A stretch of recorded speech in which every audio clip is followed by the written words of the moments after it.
प्रभु यीशु मसीह के पवित्र नाम में आप सबको जय मसीह की। Hallelujah, hallelujah, hallelujah, hallelujah. अब सबसे मेरी निवेदन है कि आप सब इस प्रोग्राम के साथ जुट जाएं। जल्दी से जल्दी आप इस प्रोग्राम का हिस्सा बने। आप सुन रहे हैं the living water program with pastor Junes मसीह।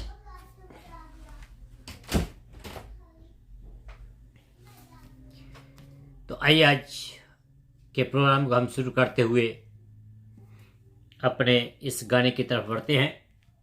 बहुत प्यारा गाना है जो आप हमेशा सुनते आए हैं। Here you go।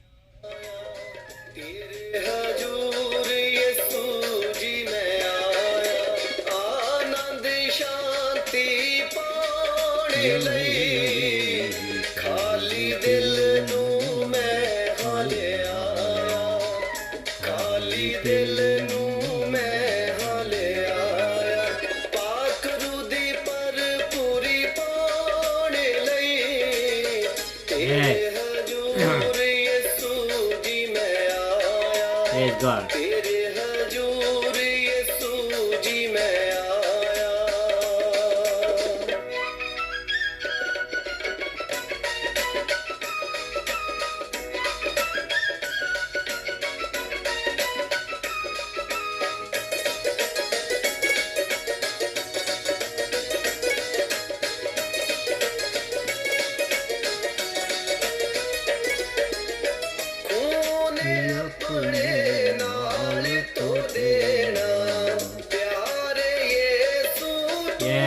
Hallelujah, hallelujah, glory to God।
Hallelujah hallelujah. परमेश्वर तेरा धन्यवाद, तेरा धन्यवाद। हालेलुया।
तेरे हयूर यीशु जी में आया। परमेश्वर का धन्यवाद हो कि परमेश्वर हमें बार बार मौके देता है कि हम किसके पास आएं। परमेश्वर अवधि है, महिमा के योग्य है। और परमेश्वर जो है वो अपने बच्चों को संभालता है, अपने बच्चों को हर एक तरीके की बरकत वो देता है। और परमेश्वर उसके बदले हमारे से कुछ भी नहीं चाहता, लेकिन कुछ ऐसी बातें हैं जो कि परमेश्वर आपसे चाहता है, वो मैं आपके सामने आज रखना चाहूँगा। तो आइए हम अपने सिर को झुकाएं, दुआ में जाएं और अपने इस प्रोग्राम को आगे बढ़ाएं। अनुग्रह का स्वर्गीय परमेश्वर, धन्यवाद के साथ तेरे सुंदर सिंहासन के सामने आता हूँ। इस बात को जानते हुए कि तू हमारा बाप है, तू विराजमान आसमान पर और हम पृथ्वी पर हैं। लेकिन पिता परमेश्वर तेरा तेज, तेरा प्रकाश हमारे बीच में चमकता है, इसलिए तेरा धन्यवाद करते हैं।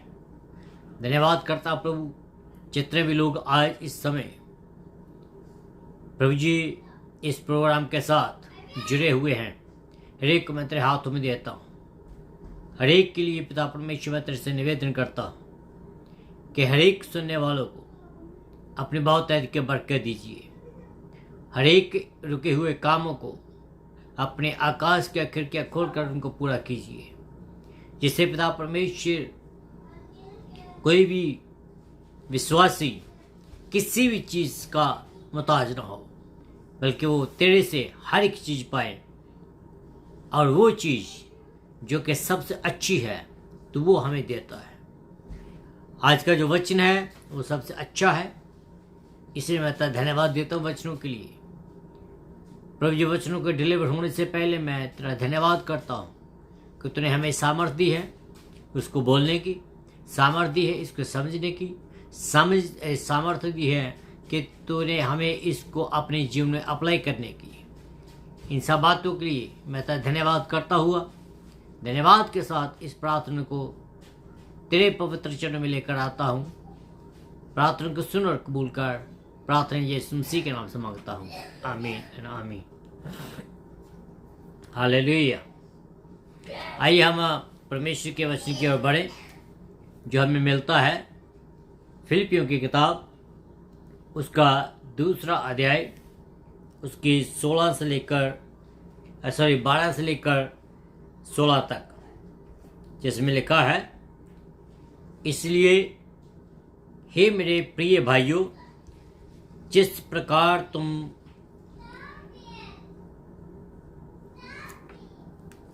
सदा से आज्ञा मानते आए हो, वैसे ही अब भी ना केवल मेरे साथ रहते हुए, पर विशेषकर अब मेरे दूर रहने पर भी डरते और कांपते हुए अपने अपने उद्धारकर्ता का कार्य पूरा करते जाओ, क्योंकि परमेश्वर ही है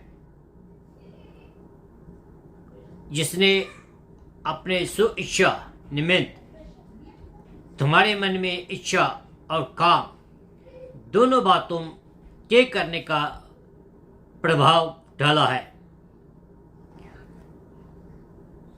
सब काम बिन कुड़कुड़ाहट के और बिन विवाद के किया करो, ताकि तुम निर्दोष और बोले होकर ठेठे और हठीले लोगों के बीच परमेश्वर के निष्कलंक संतान बने रहो, जिसके बीच में तुम जीवन का प्रचार करते हुए जगत में जलते दीपकों के समान दिखाई दो, कि मसीही के दिन मुझे घमंड करने का प्रयास हो कि ना मेरी दौड़ और ना मेरा प्रेशर करना व्यर्थ हुआ। खुदावंद अपने वचन के पढ़े और सुनने पर आशीष दे, आमीन। सबसे पहले मैं आपको इस प्रोग्राम के बीच में, जो द लिविंग वाटर प्रोग्राम है, उसमें आप सबका स्वागत करता हूं। आपको जैमसी की कहता हूं, good morning, good afternoon, good evening और गुड नाइट कहता हूं, जहाँ जहाँ भी हैं उसके मुताबिक। मैं परमेश्वर का धन्यवाद करता हूं उसकी आशीषों के लिए जो उसने हमें दी है, और मैं आप सबका निवेदन करता हूं कि आप अपना ध्यान रखें, अपने आसपास का ध्यान रखें, अपने परिवार का ध्यान रखें, जिससे कि हम सब मसीह की महिमा के लिए तैयार हो सकें। आपको मालूम है कि हम लोग फिलिपियों की किताब की स्टडी कर रहे हैं। मैं कोशिश करता हूं कि मैं हर एक शब्द के ऊपर या हर एक आयत के ऊपर स्टडी दे सकूं, और जो लोग इस स्टडी में हमारे साथ जुड़े हुए हैं वो बहुत आशीष पाते हैं, और बहुत सारे लोग जो हैं वो हमें कॉल करके बताते हैं और अपनी प्रार्थना का विषय भी भेजते हैं।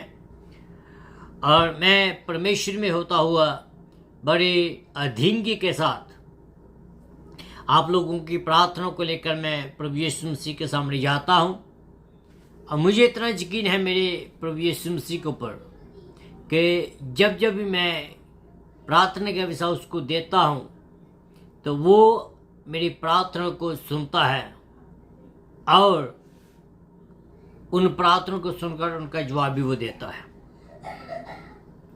तो फिलिपियों की किताब की हम जब स्टडी करते हैं तो पहले हमने देखा था कि पौलुस ने नए नियम के विश्वासियों को उनके कालिक के बारे में बताया था कि जो नए नियम के लोग हैं, दूसरे शब्दों में कहूँ कि आप और मैं, जो हम लोग हैं, हमारी कालिंग क्या है, उसके बारे में हमने पिछली बार देखा था। क्योंकि मुझे इतना यकीन है कि जब परमेश्वर हमें इस दुनिया में भेजता है, वो एक पर्पज के लिए भेजता है, और उसका जो पर्पस है उसको जानना हमारे लिए बहुत ज़रूरी है। तो आज हम आगे बढ़ते हुए देखेंगे कि खुदा आज हमें क्या सिखाना चाहता है।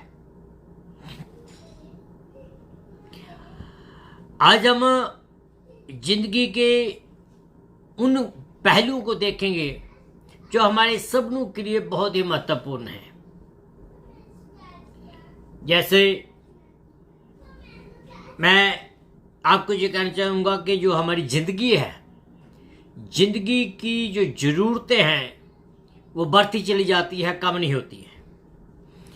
और हम उम्मीद रखते हैं अपने यारों दोस्तों से, हम उम्मीद रखते हैं अपने बेटे बेटियों से, हम उम्मीद रखते हैं अपने माँ बाप से, हम उम्मीद रखते हैं माँ बाप अपने बच्चों से, पत्नी उम्मीद रखती है अपने पति से, पति उम्मीद रखता है अपनी पत्नी से, एम्प्लॉयर उम्मीद रखता है अपने एम्प्लॉइज से। इसी रीति से जो पासवान हैं, पासवानों से उम्मीद की जाती है कलीसिया के द्वारा। और इसी रीति से जो पासवान हैं वो उम्मीदें लगाए रहते हैं कलीसिया से। तो जब हम इन बातों को लेते हैं तो हमारा जो टाइम है वो अच्छा गुजरता है, उम्मीद के साथ, एक होप के साथ गुजरता है। पर आपको मालूम है कि खुदा जो है, इसी रीति से खुदा भी अपने लोगों से कुछ उम्मीद रखता है। जो मैंने आपको पहले कहा था कि कुछ खुदा चाहता है, जो कुछ खुदा ने आपके जीवन में किया है, मेरे जीवन में किया है, उसका कुछ वो हमारे से चाहता है। उन बातों के बारे में आज हम आपको सामने कुछ बातें रखना चाहूँगा। फिलिपियों की जो कलीसिया थी, मैं आपको थोड़ा बताऊं कि वो बहुत ही अच्छी कलीसिया थी। और पुराने ये जो यूरोप जो था, यूरोप की ये पहली कलीसिया थी और पौलुस ने ही इस कलीसिया को स्थापित किया था। मीनिंग कि पौलुस ने ही इस कलीसिया को शुरू किया था। 10 साल के बाद जब पौलुस परमेश्वर के वचन को फैलाने के कारण जेल में बंद था, और यही कलीसिया जो थी, इसी कलीसिया ने उसी के किए हुए का जो है प्रतिफल दिया। इस कलीसिया ने क्या किया, और पौलुस जो है वो इस कलीसिया को उनकी अच्छेपन के लिए, उनकी मेहरबानियों के लिए, उनके लिए जो काम किए हैं वो आभारी रहता है, धन्यवाद करता उनको। अब वो जेल में है खुदा के वचन के कारण। 10 साल के बाद क्या होता है, उन लोगों ने एक मसीही में एक भाई है जिसका नाम है एप्राफुदिपिस। इसको क्या किया कि इन लोगों ने पैसे इकट्ठे किए और बाकी सामान भी थोड़ा इकट्ठा किया और इस भाई के हाथ उसको जेल में भेजा कि जा तू पौलुस की सेवा कर। जब वो वहाँ पहुँचा तो डेफिनेटली है, ये स्वाभाविक है कि पौलुस जो था वो अपने हाथों से लगाए हुए बूटे के बारे में पूछता है, अपने हाथ से लगाए हुए पौधे के बारे में पूछता है, कलीसिया के बारे में पूछता है जिसको उसने 10 साल पहले स्टैंड किया था। और क्या होता है कि जब वो उसके बारे में बातचीत करता है, कलीसिया के बारे में, तो जो परमेश्वर का दास इपफ्रादितुस, इसको साफ साफ बताना पड़ा कि कलीसिया के बीच में क्या हो रहा है।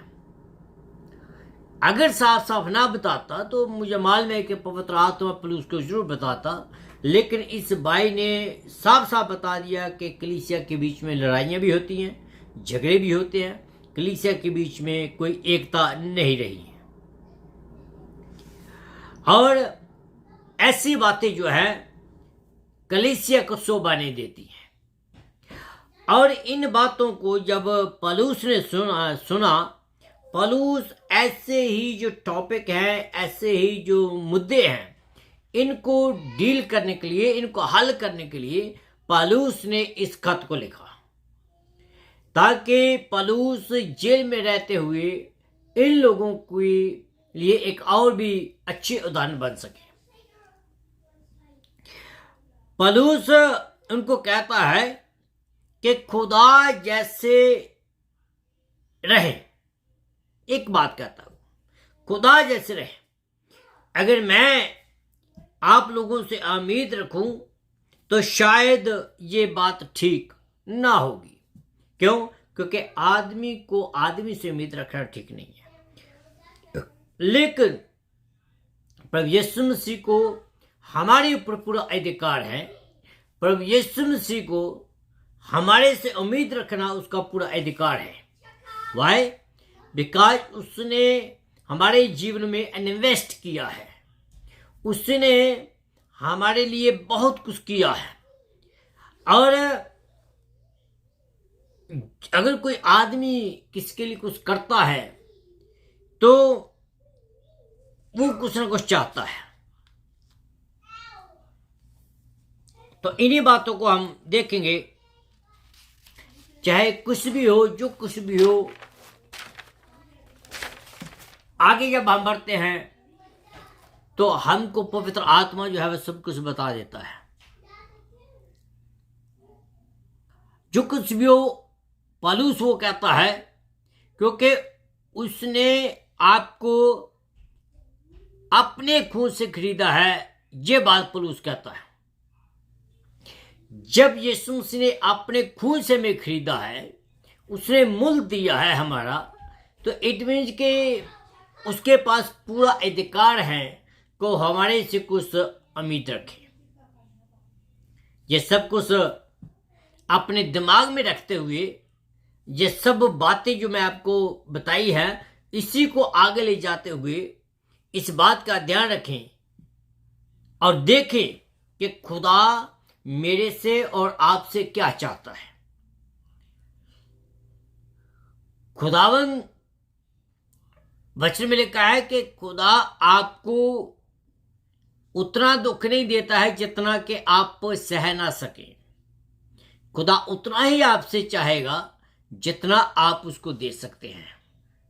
तो इसलिए जो पौलुस है वो बता रहा है कि खुदावंद जो है वो आपसे कुछ उम्मीद रखता है। क्या उम्मीद रखता है? वो विश्वासी के कामों की उम्मीद, विश्वासी के कामों की अपेक्षा। अगर 12वें अध्याय जो पद है, 12वां पद पढ़ें तो उसमें लिखा है कि हमारे कामों की उदाहरण वो चाहता है। हमारा ध्यान प्रभु यीशु मसीह की ओर वो ले जाना चाह रहा है। प्रभु यीशु मसीह को याद दिलाता है, हमें याद दिलाता है, कलीसिया को याद दिला रहा है कि प्रभु यीशु मसीह ने क्या क्या किया आपके बारे में। जब वो हमारे ध्यान या कलीसिया के ध्यान प्रभु यीशु मसीह की ओर ले जा रहा है और वो हमें बताता है कि हमने यीशु मसीह के अधीन कैसे रहना है। मेन उदाहरण कि जैसे प्रभु यीशु मसीह अपने बाप के अधीन रहा, वैसे ही वो अपने आप के भी आज्ञाकारी रहा। ऐसा नहीं कि जो कुछ उसने कहा वो पूरा नहीं कर पाया, उसके ऊपर कोई दबाव नहीं था। उसने वॉलंटियरली ये कार्य जो है उसने चुना। इसी रीति से जब मैं और आप खुदा के पास आते हैं, हमारे पर किसी का दबाव नहीं होता। पौलुस इस कलीसिया को कह रहा है कि भाई प्रभु यीशु मसीह के कामों की उदाहरण आप ले। जैसा काम यीशु मसीह ने किया है वैसा काम तुम भी करो। जैसा यीशु मसीह रहता है वैसा तुम भी रहो, मीन कि आज्ञाकारी। मसीही विश्वास जो है वो दो बातों से कायम रहता है। पहली बात, एक विश्वास और आज्ञाकारी। अगर इन दोनों में से एक वीक हो तो गाड़ी पहिए पर नहीं चलती है। इन दोनों को एक सामान्य चलने की जरूरत है। अगर आपने अपने आप को उसके हाथों में देना है तो यीशु की ओर हमें देखने की जरूरत है, जिसने अपने आप को भी मेरे और आपके लिए दे दिया। जॉब की किताब उसका 13 अध्याय उसके 15 आयत के बीच में लिखा है, चाहे वह मुझे घात करे फिर भी मैं उसमें आशा रखूंगा। ये जॉब कहता है खुदावंत के बारे में कि चाहे वो मुझे मार भी दे, घात करे, जो मर्जी करे, लेकिन मेरी आशा उसमें बनी रहेगी। परंतु मैं अपने आचरण के विषय उसके सम्मुख तर्क करूंगा। पहली बात थी कि वो हमारे कामों को देखता है, वो हमारे काम देखता है कि हमारे काम कैसे हैं। दूसरी बात देखते हैं कि हमारे काम का परिहार क्या है। वचन में लिखा है, डरते और कामते हुए अपने उद्धार का काम पूरा करते चलो। अपने उद्धार की बात करें, ये जो निजात है ये मेरी निजात है, ये जो निजात है ये आपकी निजात है। उसका कारण क्या है? उसका कारण है यीशु मसीह। उसने योजना आपके लिए और मेरे लिए यही बनाई थी कि वो आपको कीमत देकर आपके गुनाहों से छुड़ाए। आपके गुनाह की कीमत वो यीशु मसीह अदा करे। ये थी उसकी काम करने का तरीका, ये थी उसकी योजना। जब उसने ये पूरी योजना बनाकर उस योजना के मुताबिक कार्य किया, तब जाकर मेरी और आपकी निजात जो है वही। Meaning you have to make planning, according to planning you have to go by, right, you have to apply that one. मेरे विश्वास करने के द्वारा हम जब है निजात पा जाते हैं। वो हमारे पास्ट जो कल जो गुजर चुका है वो भूल जाता है, और वो हमें क्या करता है, कल के पास्ट को हमारे प्रेजेंट में बदल देता है और हमारे आने वाले कल के लिए मोहर लगा देता है। ये है परमेश्वर। कल भी वो नहीं भूला था, आज भी नहीं वो भूला, और कल भी वो नहीं भूलेगा। इसलिए वो कहता है कि परमेश्वर के कार्यों को पूरा करते चले जाओ। बहुत सारे लोग इस बात को गलत समझते हैं। इसका ये मतलब नहीं है कि हम बचाए जाएं, या हमारी अंदरूनी निजात की बात भी वो नहीं करता है। तो इसका मीनिंग क्या है? इसका मीनिंग क्या है मैं आपको ये बताना चाहता हूं। पूरा करने का मीनिंग क्या है कि प्रभु यीशु को के कामों को गहराई से ले, प्रभु यीशु मसीह के कामों को हल्का सा ना ले। प्रभु यीशु मसीह के काम जो है उसको पूरी ईमानदारी के साथ करें और आत्मा में आगे बढ़ते चले जाएं। जो काम खुदा ने मुझे और आपको दिया है उस काम में हम आगे बढ़ते चले जाएं। हाँ, मैं ये बात मानता हूं कि सभी लोग प्रीच नहीं कर सकते, सभी लोग खाना नहीं बांट सकते, सभी लोग दान दक्षिणा नहीं दे सकते, सभी लोग और कोई जो सेवकाई है वो नहीं कर सकते, बल्कि सबको परमेश्वर ने कुछ न कुछ दिया है और उसको लेकर हम आगे बढ़ते जाएं और पवित्र आत्मा में आगे बढ़ते चले जाएं। क्यों? क्योंकि निजात का काम तो यीशु मसीह का है। निजात जो है हमारी मेरे विश्वास के द्वारा नहीं होगी, या मैं अपने कामों से विश्वास निजात नहीं पा सकता हूं। निजात देना जो काम है वो प्रभु यीशु मसीह का है। इसको आप रोमियो की किताब में पढ़ सकते हैं। रोमियो की किताब उसका 8 अध्याय उसके 29 आयत के बीच में लिखा है, क्योंकि जिसके विषय में उसे पूर्व ज्ञान था, मीनिंग मैं और आप, हमारे बारे में प्रभु यीशु मसीह को पूर्ण ज्ञान था, उसने उन्हें पहले से ही ठहराया भी था कि वे उसके पुत्र के स्वरूप में हो जाएं, जिससे कि क्या हो, वह बहुत से भाइयों में पहला उठे ठहरे। मेरे जीजो, मैं आपको बताता हूं, प्रभु यीशु मसीह जो है वो आपका और मेरा उद्धार करता है। प्रभु यीशु मसीह के बारे में यहां बात हो रही है कि खुदावंद ने अपने प्रिय पुत्र प्रभु यीशु मसीह को पहले से ठहराया था। लिखा है कि जिसके बारे में उसको पहले ज्ञान था, उससे पहले ठहराया भी था और पुत्र के स्वरूप में क्या है, रूप धारण करके पहला उठा ठहरे। मेरे जी ये बात सच है। आगे बढ़ते हैं।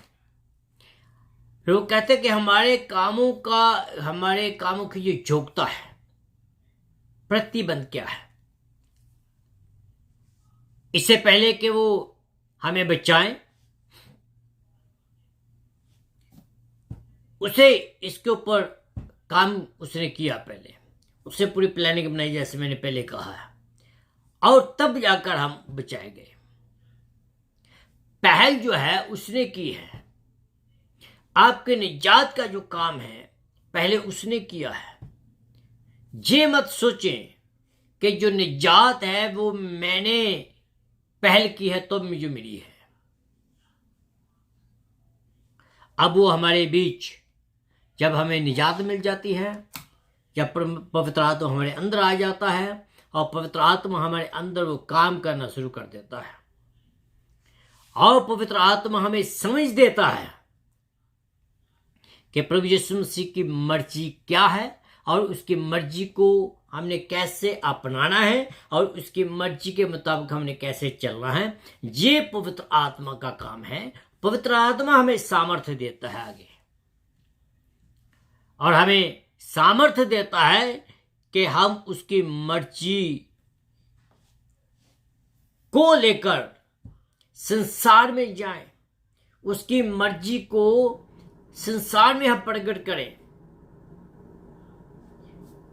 ऐसा मसीही का जो जीवन है, मसीह के जीवन में ऐसा काम होना चाहिए।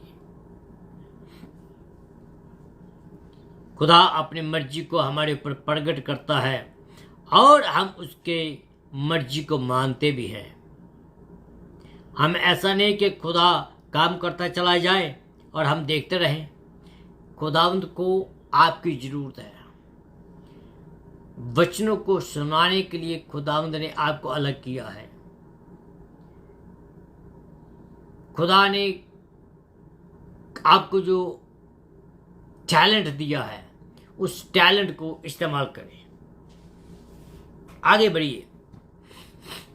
वो हमारे अंदर एक ख्वाहिश डालता है कि हम उसके काम में लग जाएं। Without conviction of the Holi spirit, पवित्र आत्मा की कन्विक्शन के बगैर मैं और आप खुदा के काम में नहीं लग सकते हैं। मीनिंग कि पवित्र आत्मा ही आपको कन्विक्ट करता है, उभारता है कि हम खुदा के कामों में लग जाएं। और that is the main purpose कि खुदा ने मुझे और आपको चुना है। आगे बढ़िए। विश्वासियों के चाल चलन जो है, उसमें परमेश्वर जो है वो हमारे से कुछ चाहता है। पहला उसने हमारे कामों से वो चाहता है कुछ, अब हमारी चाल में वो हमारे से कुछ चाहता है। क्या चाहता है देखते। 14वीं जो पद है उसको जब आप पढ़ते हैं, खुदा हमें खुदा की आज्ञाकारी में चलने के बारे में कहता है कि आज्ञाकारी होकर चले, जैसे कि खुदावन प्रभु यीशु मसीह अपने बाप की आज्ञाकारी में रहा था। जहाँ लिखा है कि बिना किसी कुरकुराए उसके काम में हमने लगना है। कुरकुराने का क्या मीनिंग है, क्या मतलब है इसका? इसका मतलब ये है कि आदमी अंदर ही अंदर गुस्सा होता चला जाता है, अपने अंदर ही अंदर गुस्सा होता रहता है, लेकिन बाहर वो नहीं लाता है। इसी कारण इस्राएल जो थे 40 साल तक जंगलों में भटकते रहे। क्यों? क्योंकि उनके बीच में कुरकुराने की आत्मा थी।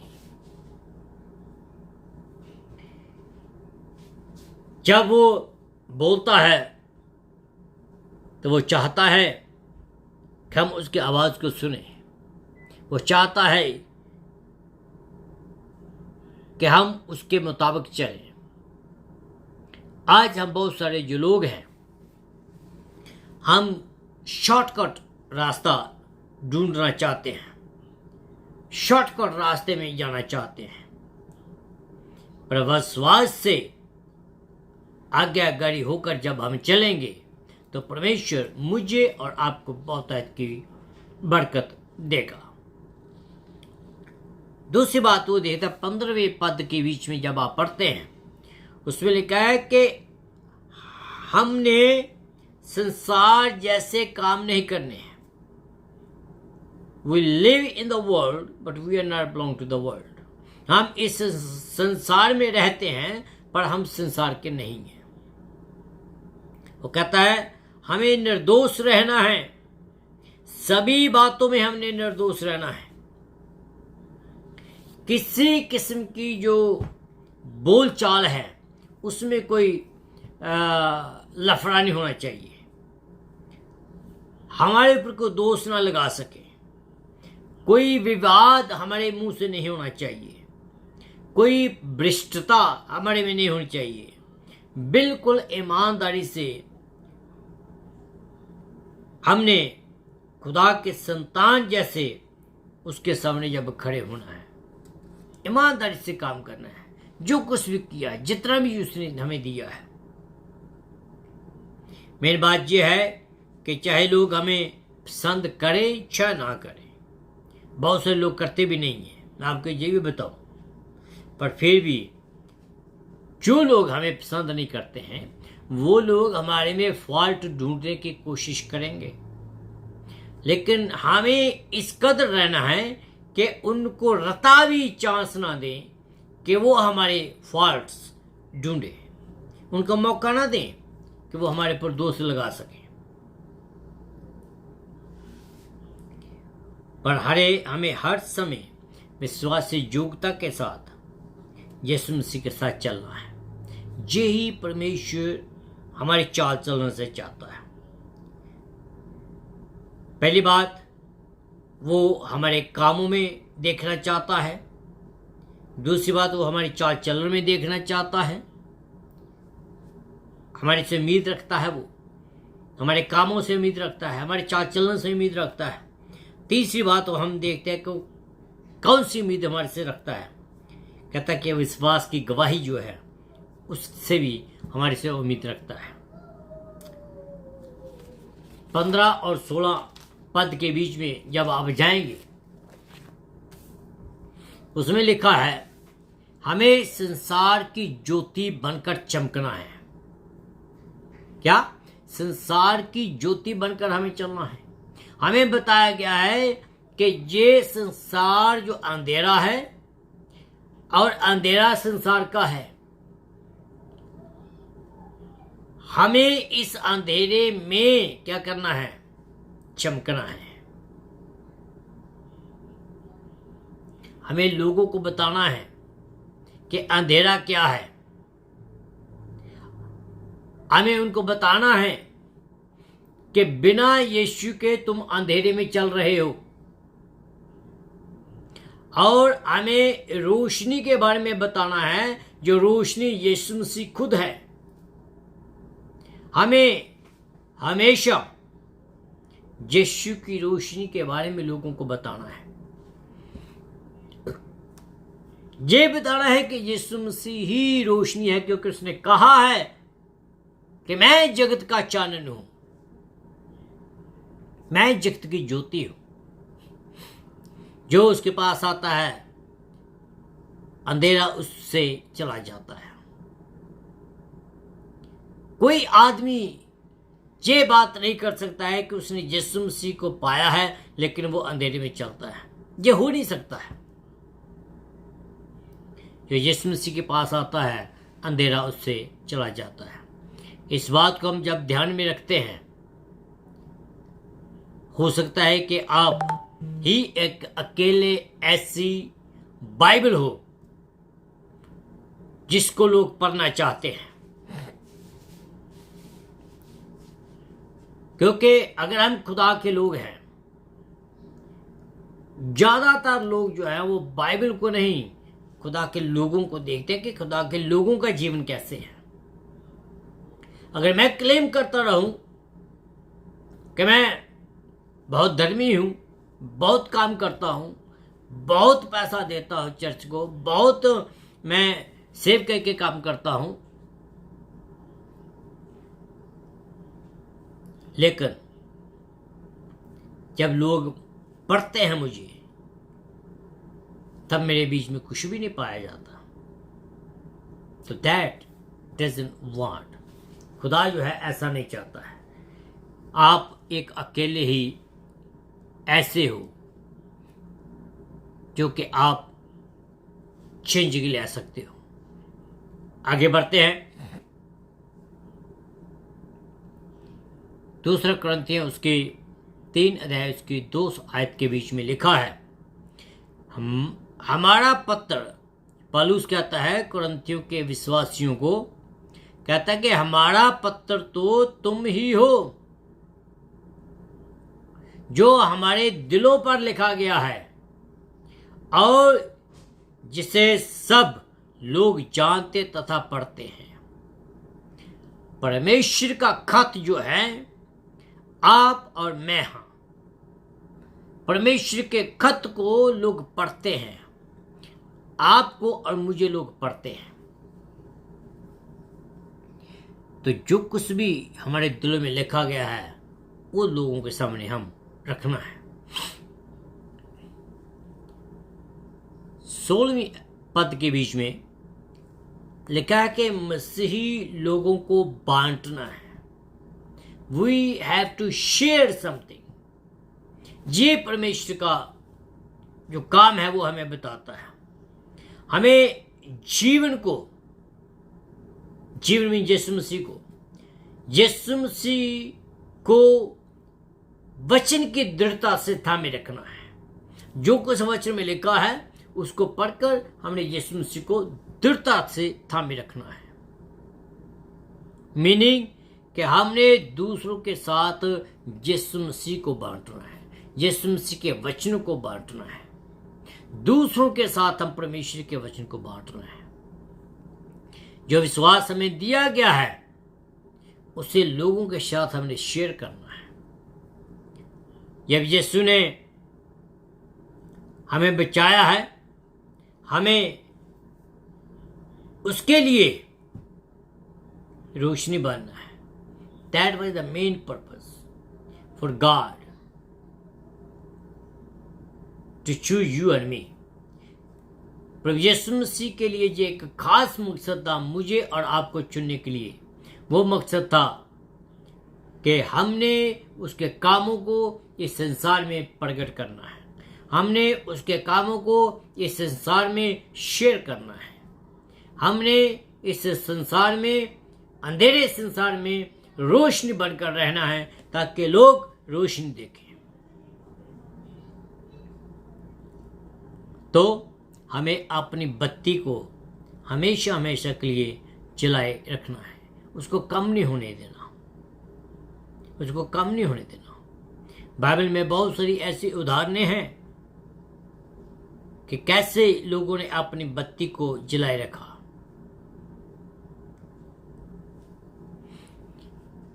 सिर्फ अपने नहीं बल्कि दूसरों की भी बत्ती को जलाए रखा। अपने दिए से दूसरों को रोशनी देना, ये मतलब मैं आपको कह रहा हूं। उन लोगों ने तो कर दिया, अब बारी मेरी और आपकी है। खुदा के कामों को हल्का ना ले, जैसे मैंने पहले कहा है। खुदा के कामों को सीरियस लें और ना ही ये समझे कि उसके लिए अच्छा क्या था और मेरे लिए अच्छा क्या है। Do not compare yourself with anybody else.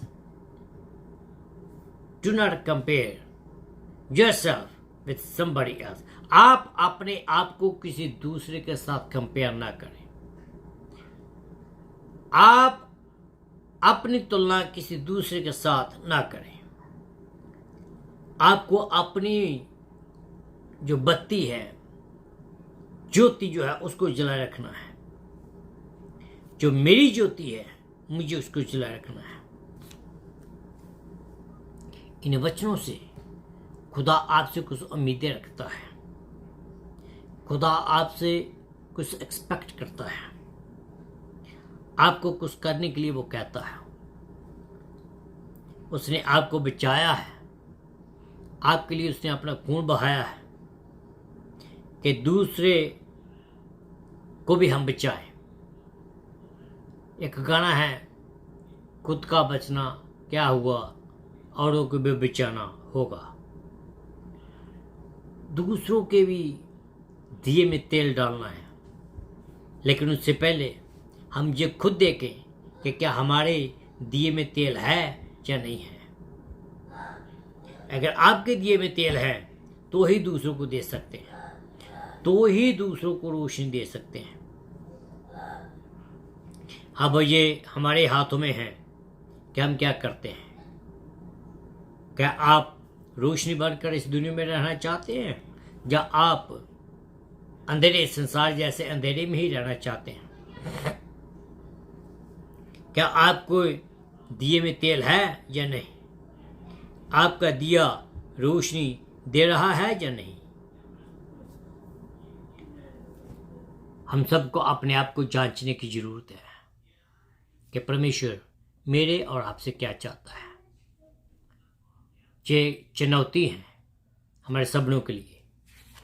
परमेश्वर हमारे से उम्मीद रखता है हमारे कामों के द्वारा।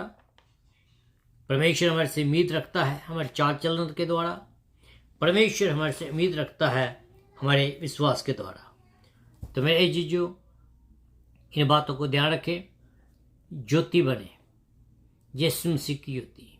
आइए हम दुआ करें। अनुग्रह का स्वर्गीय परमेश्वर, तेरा धन्यवाद करता हूँ आज के वचनों के लिए जो तूने हमें दिया है कि हम तेरी आराधना, तेरी स्तुति, तेरी प्रशंसा करें। तो भला है और स्तुति के योग्य परमेश्वर है, ताकि प्रभु जी हम तेरे में आगे बढ़ते चले जाएं। जितने भी लोगों ने वचन को सुना है, हर एक को प्रभु जी अपने हाथों में ले बहुतायत की बरकत दीजिए। अपने महिमा के लिए हम सबको इस्तेमाल करें। हमारे दिए में पिता परमेश्वर तेल भरा रहे। पवित्र आत्मा तो हमारे अंदर आ। पवित्र आत्मा तो हमारे साथ बातचीत कर। पवित्र आत्मा तो हमारी ज्योति को जलाए रखा, जिससे कि हम अंधेरे संसार को रोशनी दे सकें और तेरे नाम को जला दें। तो भला है, स्तुति के योग्य परमेश्वर है। प्रार्थना को सुना इसलिए धन्यवाद। यीशु मसीह के नाम से मांगता हूँ, आमीन आमीन।